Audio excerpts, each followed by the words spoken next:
Hello, my dear students. I welcome you all to my channel. Today we are going to learn an English chapter of class 9. The name of the chapter is Mauritius and it's written by R.K. Lakshman. So, yes, students, today we are going to explore Mauritius with the eyes and words of R.K. Lakshman. But before exploring Mauritius, students, if you are viewing my video for the first time, do subscribe my channel and press the bell icon so that you get the notifications of my latest videos. And if you like the video, do hit the like button. So students, today we are going to learn here a half part of the chapter so that we learn and understand it properly. The description of Mauritius is done in a very peculiar and good manner by R.K. Lakshman. So let us understand it paragraph by paragraph. So he says that the word atlas I have with me has many little dots and specks which have really nothing to do with the world or geography. It is an old one, and time, the weather, and generation of cockroaches have put them there. So it was with some difficulty that I was able to locate Mauritius in the vastness of the Indian Ocean. It is a tiny speck of an island situated below the equator on the 20th parallel, some 4,500 kilometers southwest of Bombay. The students is saying that it was very difficult for him to find out Mauritius from the atlas which he was having. It was difficult to locate. Why? Because he's saying that it had many little small dots and specks on it. Now these thoughts were here because it was an old dictionary, old atlas which he had kept, and from the so many times and the weather keeping change and the generation of cockroaches which was just going on through it has made this dots and specks on it which has to do nothing with the world or the geography, he says. So with very much difficulty was able to locate Mauritius in the vastness of the Indian Ocean. As you see in the map, in the world map, in the atlas, you can find in the Indian Ocean, you find Mauritius being a small, tiny speck of island. So that is how he is saying that it is a tiny speck of island and it is just situated below the equator which is the middle line which is going through the earth. And it is some 4,005 kilometers from southwest of Bombay. Then he says, now he has started his journey. Now, when he is on his spacecraft on his flight, let us see what he has to share with us. Then he says, our aircraft is bearing us towards it. Through the occasional gloss in the clouds, I glimpse the ocean spread like bluish gray steel sheet. Now, when he's on his flight, he could see from his glass, the window glass which is there on the flight, he can glimpse the whole ocean and he feels that it is spread like a bluish gray steel sheet because it's a calm ocean over there. So he can see as if a gray sheet of steel is just laid down. Then he can also see the acres and acres of cloud which are below and having all sorts of funny shapes in an abstract way, which is just unbelievable. You cannot recognize it. There are some different shapes and sizes of the clouds which he can see. Then he says that it is assuming that it is resembling the figures of the ancient legends, some ancient gods and goddesses, and some ancient stories where you have characters of China, Rome, Greece, and India, and what have you. All the ancient legends can be seen with the clouds with different shapes and the sizes there. Then he says, I cannot help drawing the comparison. He had one comparison when he was traveling there 10,000 meters above and in the flight. After watching the clouds, he had a kind of imagination, a vague observation was in his mind, something very weird that this is how the Mauritius would be. As even we assume after listening that this place might be like this, we start imagining. But when we actually go to the place, we find something else. So that is what happened here when he had his vague observations, and when he went and he learned that some Mauritius was something other what he had imagined. There was a vast comparison between his drawing in the sense the thinking which he had in his mind. So it was vast difference between his thinking, the imagination which he had, and what he observed there in the real Mauritius. Then he says this tiny island has an astonishingly similar variety. He had he says that this tiny island is a mixture of all odd races and languages. Juxtaposition in incongruities means something which is very contrast, opposite to each other, and which is not adjustable. So such kinds of people and races and language, everything is mixed up here in Mauritius, and it's a very different and very very pleasant view to see there. They are so tolerated people, they are so tolerant, they are so hospitable people there. So this is how he shares his experience about the Mauritius. Students, you can see here the picture of one old atlas where it would be very difficult for the author to find the Mauritius there. Then in the other picture, you can see the view of the different shapes of the clouds which have been there. After seeing these clouds, the author had different kind of imagination and observation about the Mauritius in his mind, which later he discovered was totally different. Okay, students. Then he says that here Africans and Chinese, Biharis, Dutch, Persians and Tamils, Arabs, French and English all rub shoulders merrily with one another and emerge with a peculiar sense of oneness. Means in spite of being from different races, different countries, different languages, different religion, everyone is equal there. They rub shoulders merrily means they're happily living together without any partiality. They are having the sense and feeling of oneness over there. Then he said he met to happen to meet a Tamilian there, and he says that he was having a South Indian face. And when we asked his name, it was Radhakrishnan Govindan. It was a typical South Indian Tamilian name and a person by face from his look. But he's saying when I speak to him in Tamil, he surprised me by responding in a frightful mangled English with a heavy French accent. Now he says, when I spoke to this person, Radhakrishna Govindan, he surprised me because he was speaking in English. That it was a mangled English, broken and all damaged English, but he had a heavy French accent in his English. And then he says, Mr. Govindan has no language of Tamil because he is from centuries living here in Mauritius. He has lost that accent and he could not curl his tongue and produce the Tamil sounds because from centuries he has been settled there. So he was finding difficult to speak in his own language. Rather, he was speaking in mangled English and he had a French accent in it. Then he says, like others of his fellow men, his ancestors were brought to the island as slaves or later as indentured laborers to work in sugarcane fields and factories. Then the author says when he had a conversation with this Tamilian person, he came to know that even this Tamil person's ancestors were brought here to the island as slaves, and they were made to work as the laborers in the sugarcane fields, factories, and to cut timber in the jungles and haul it to the boats and to dump it in the boats. These were the things which were done in the early days when it was just captured by the foreign rulers. Here they used to capture the people and take them to these islands and make them work as the laborers. So one among them was the descendants and ancestors of Mr. Govindan. Then that is how he has been staying there, he's existing there. Then all of them together happily came to share in the triumphs and defeats of whoever happened to be their masters among the beginning trinity of those days, the Dutch, the French, and the English. Then he says when everyone came here, so they lived happily together, and they were just working for them and to share the triumphs means to share the success and the defeats of whatever happened now because they have been bought as the slaves there. They had to be there and they had to mingle with the success and the defeats of whoever were their masters. If their masters are saying something, they had to follow that, and if they are having the success, they would enjoy, and if it's a defeat, then they have to bear that also.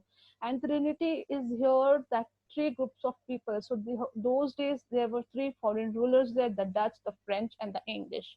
So among this, there's whoever one will be their masters. It was going on so, and they had to follow the rules and instructions there.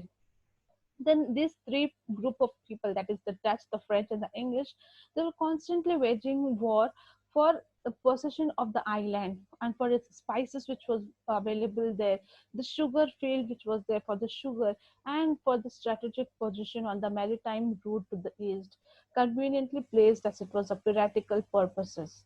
Now this was an island which had many wealth in it of spices, and it was a very good position for route to east, and they could use it for piratical purposes. So each and every group of these three were trying to wage war and win and take hold over this island. So this is how it was going on. The author here is trying to give us the history of the Mauritius, also how it was like in the ancient days. Here you can see different races of people all together enjoying and sitting together without any partiality. You can also see the sugarcane fields and the workers being working in that field. So this is how the people from different countries were taken and made there to work as laborers in the fields. Okay. Then he also says that, however, the Battle of 1810 ended all that in favor of English. Means in 1810, when the battle ended, it was in the favor of English. The English had won the battle, and it was their capture or the rule which was going on in the island. The French surrendered themselves and they handed over the island, but they extracted a favor from the English, from the conquerors, that the French.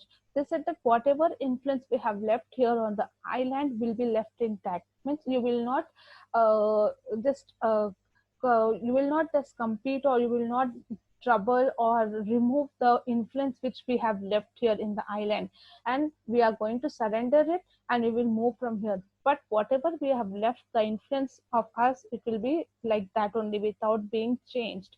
So this was accepted by the Englishmen. They kept their word till the last day of the rule of the English, which ended in 1968. And that is the what that we find still the musical and the unpronounceable names in the Mauritius, which belongs to French descent, like Trox, Pitches, View, Bessin, Quarter Bornes, Curry Ross Belay, and so on, which we are unable to pronounce also, which are the French names, the French influence which are left without any intact. Then the people are extremely relaxed, he says. He says they're warm towards strangers. They never have any partiality. They are very hospitality is there in the people's nature. Then in the streets, in the bazaars, in the restaurants, it is common to be greeted and smiled. If you are even walking in the bazaars and restaurants, even though if you don't know the people, if you are, even if you are a stranger or a tourist there, you will be greeted with a big smile, as if you have just found a long lost friend and you are just meeting your friend all of a sudden. So author says that I felt a bit awkward because I, even though coming from Bombay, I did not had that expression as for city dweller. Though I am keeping from my peak as my belonging from the city dweller of Bombay, which is a very good city, and I failed to show that smile which they were showing to me. It says I react awkwardly at the first to such spontaneity and feel ashamed that I'm not even able to produce a matching smile.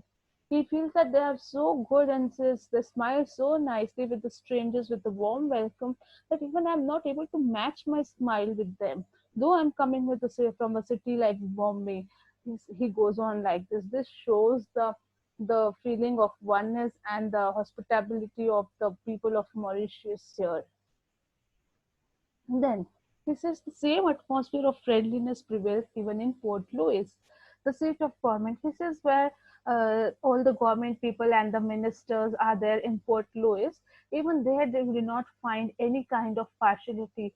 All are born to the grace. All are equal. All are just behaving like ordinary people. Even the ministers, when they go to the airport lounge or in a hotel lobby, they just move as a common people. No very protective shield of hangers or no security men. They're just so common and they approach to each and everyone. And he says that I'm shown a modest looking flat in a busy street lined with shops and crawling traffic. He's just so simple and he's being welcomed so warmly in that busy street, and he's so happy. Then he says it is the residence of the Prime Minister of Mauritius. He also visits the Prime Minister's residence of Mauritius in the Mauritius there. Then he says Port Louis brings to my mind Joseph Conrad and Maugham. This little port town seems as if it were built up with the suggestions of these writers to suit their novels and short stories. Then here he says, when I see the Port Louis, its structure, its infrastructure and all, he finds that it is just suiting the novels and short stories which he has learned. He says that we are having merchant ships, we have trawlers, dinghies, stand anchored in the harbor. These are different kinds of boats with different styles which are anchored, means all lined up in the harbor where all the boats are stood up. with cobwebs of ropes, with the nets and all, and the flags which are there. So he says that he used to just read see the novels and the stories. Now he is able to see that in front of him, and he's so happy to remember all the stories which he had read before. Then he says he also finds the grimy sailors and dock hands, the seamen's cap launch and oil drums and packing cases or lean against bleak warehouse walls, smoking pipes. Then he also says sugarcane fields like a carpet of green cover the island on all the sides as far as the eye can see up to the foot of distant blue mountains.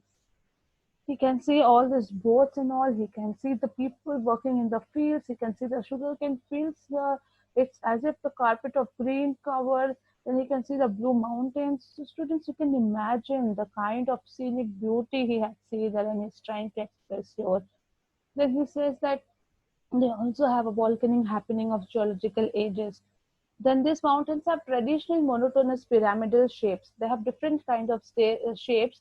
Monotonous means a traditional monoton is a single size and shape of pyramid shape of mountains you can see in this Mauritius. Then their outlines are freakish and whimsical, and it is somewhat perpendicular drops, pinpointed peaks, different types of outer layer of the outlines of the mountains can be seen.